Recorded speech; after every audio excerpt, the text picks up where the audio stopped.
आज के इस वीडियो में हम लोग प्रश्नावली 5.2 class 10th NCERT mathematics book समांतर श्रेणी यानी अर्थमेटिक प्रोग्रेशन एपी का क्वेश्चन नंबर 15 सॉल्व करेंगे। इससे पहले हम लोग टोटल 14 क्वेश्चन को सॉल्व किए हैं जो क्लास 10th अर्थमेटिक प्रोग्रेशन के प्लेलिस्ट में आपको मिल जाएगा। तो चलते हैं 15 नंबर क्वेश्चन की ओर।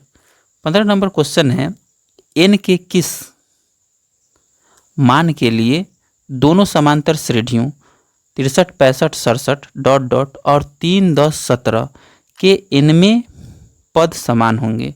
यानी कौन सा वैल्यू n का होगा जिसके लिए इसका nवां पद और इस श्रेणी का nवां पद दोनों आपस में बराबर होगा। तो सिंपल है, क्वेश्चन से हम लोग को समझ में आता है कि दोनों श्रेणी के nवें पद समान होंगे। तो हम लोग क्या करेंगे, दोनों श्रेणी के nवें पद को निकालेंगे और उसको आपस में बराबर कर देंगे। तो हम लोग को n का वैल्यू यानी जो पद निकालना है वो निकल जाएगा, यानी n का मान निकल जाएगा। तो हम लोग लिखते हैं क्या चीज़ कि प्रश्न से पहली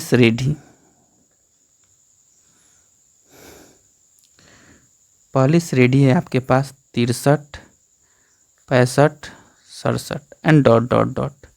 इससे हम लोग सबसे पहले a निकालते हैं। तो a इक्वल टू 63 हो जाएगा, यानी a इक्वल टू पहला पद और पहला पद का वैल्यू हो गया 63। d इक्वल टू सारवंतर है, सारवंतर हो जाएगा 65 माइनस 63 इक्वल टू क्या हो जाएगा, तो 2 हो गया। और n इक्वल टू हम लोग n रखेंगे क्योंकि nवां पद निकालना है। इससे हम लोग an का वैल्यू निकालेंगे। तो an का वैल्यू होगा a plus n minus 1 into D. a का वैल्यू हो जाएगा 63 प्लस n माइनस 1 और d का वैल्यू यहाँ से 2 हम लोग रख लेंगे। इसको हम लोग सॉल्व कर लेते हैं। 63 2 से दोनों में मल्टीप्लाई करेंगे, 2 जाके n के साथ मल्टीप्लाई होगा 2n, फिर 2 जाके 1 से गुना हो जाएगा तो 2। फिर इसको हम लोग सब्ट्रैक्ट करेंगे, 63 में से 2 चल जाएगा तो 61 प्लस 2n, यानी पहले समांतर श्रेणी से an का जो वैल्यू हम लोग निकाले वो आया 61 प्लस 2n। ठीक है, इक्वेशन नंबर इसको हम लोग 1 मान लेते हैं। तो ये हो गया पहले श्रेणी से। ठीक इसी तरह से हम लोग दूसरे श्रेणी से सेम वैल्यू निकालेंगे।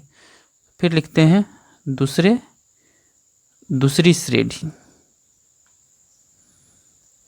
श्रेणी जो हम लोग को क्वेश्चन से है 3, 10, 17 डॉट डॉट डॉट। इसमें सबसे पहले a का वैल्यू निकालते हैं।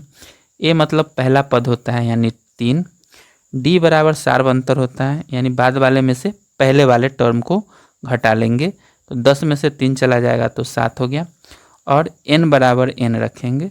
फिर हम लोग an का फॉर्मूला लिखेंगे, तो a plus n minus 1 into D. तो a का वैल्यू हम लोग यहाँ पे रखेंगे 3 प्लस n माइनस 1 और d का वैल्यू हो गया 7। फिर हम लोग 3 लिखेंगे, दोनों में 7 से मल्टीप्लाई कराएंगे तो 7n माइनस 7 हो जाएगा, यानी ये 7 n से गुना होगा तो 7n और फिर 7 1 से गुना होगा तो 7। इसको घटा लेंगे तो 7n और इसको घटाएंगे तो -4। ये an का वैल्यू हो जाएगा। तो इसको हम लोग इक्वेशन 2 मान लेंगे। तो पहले श्रेणी से an का वैल्यू आया 61 प्लस 2n, दूसरे श्रेणी से an का वैल्यू आया 7n माइनस 4। और प्रश्न से क्या है कि nवें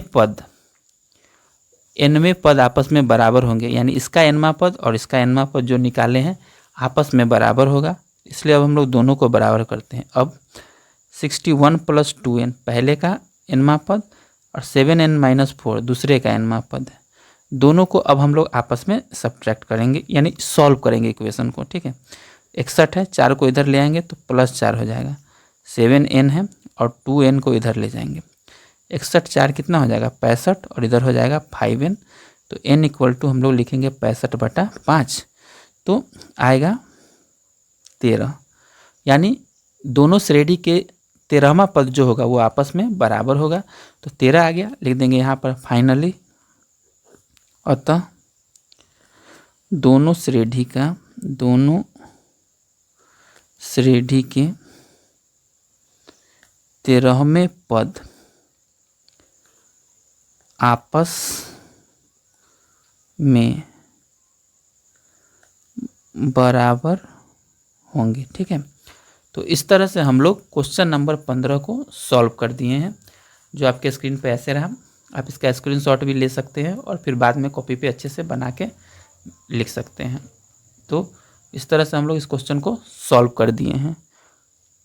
और आपको ये वीडियो पसंद आता है तो इस वीडियो को लाइक कीजिएगा, चैनल को सब्सक्राइब कीजिएगा और बेल आइकन दबाइएगा। साथ ही साथ अपने दोस्तों के साथ इसको शेयर कीजिएगा।